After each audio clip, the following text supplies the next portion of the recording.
Hello there, this is John V, Software Evangelist at Jscape, and you're watching a Jscape MFT server tutorial.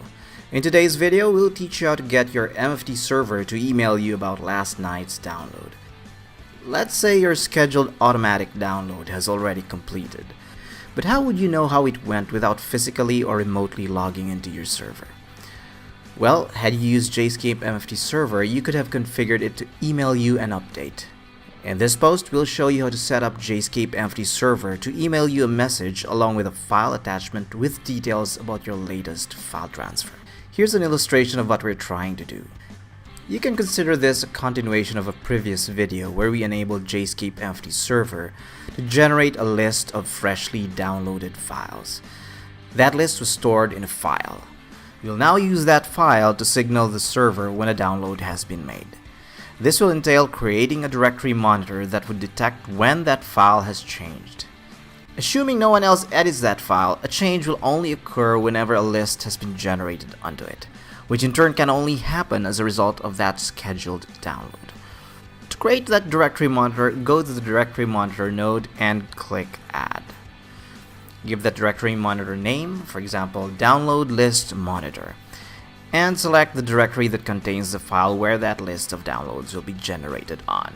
To prevent the monitor from also monitoring subdirectories that may be found underneath that directory, make sure the Monitor Recursively checkbox is unchecked. You will also want to uncheck the Monitor Interval checkbox. This will allow us to activate this monitor on demand instead of letting it run every X number of seconds. The only time we'll need this monitor is after the download has completed, so letting it run on demand can help us save precious computing resources. Lastly, in the Events panel, uncheck everything except the Monitor File Change checkbox. Once you're done, click the OK button. You should then see your newly created directory monitor. See that Run by Trigger under the interval column? That means this directory monitor can only be activated by a trigger. We'll now create the trigger that would activate our newly created directory monitor. This will be a time-based trigger which will schedule to run about 12 hours after that scheduled download. So if our download is scheduled to run at 8:30 p.m. on every first day of the month, we'll set this trigger to run at 8:30 a.m. the following day. This will give the download ample time to complete. So now, create a trigger and give it a name. For example, activate download list monitor.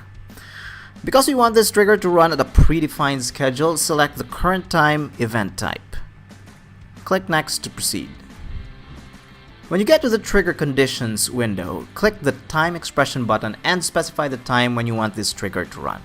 In our case, we'd like it to run at 8:30 a.m. on every second day of the month. Click OK when done. And then click Next to proceed. Add a new trigger action. For this purpose, select the Run Directory Monitor trigger action. As its name implies, this trigger action will run a directory monitor. When you get to the trigger action parameters, select the name of the trigger monitor we created earlier. In our case, that would be Download List Monitor. Click OK when done. Click OK again until you're back at the main screen. We're now ready to create the trigger that will be responsible for sending the email notification. Create a new trigger and give it a name. For example, email download list. What we want is a trigger that would fire whenever the file containing that list of downloads has changed. Thus, what we need is the directory monitor file changed event type. Select that and click Next. Just in case you have several monitors on your server that detect file changes, filter out all other monitors by adding the condition monitor name equals download list monitor. And if you have several files in the directory being monitored by the download list monitor, you can likewise filter out other file changes by specifying the file name. Just add the condition name equals the name of the file containing the list. Let's say the file is files downloaded -moved.txt.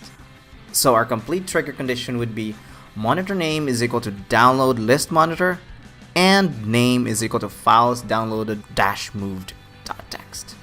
Click Next to proceed. Add a new trigger action and select Send Email.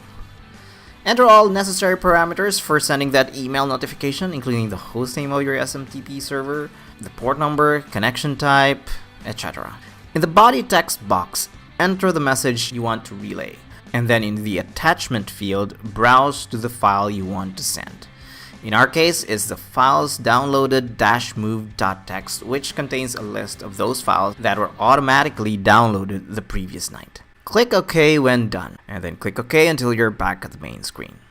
That's it. Now you know how to configure Jscape MFT servers so that it will email you about last night's download.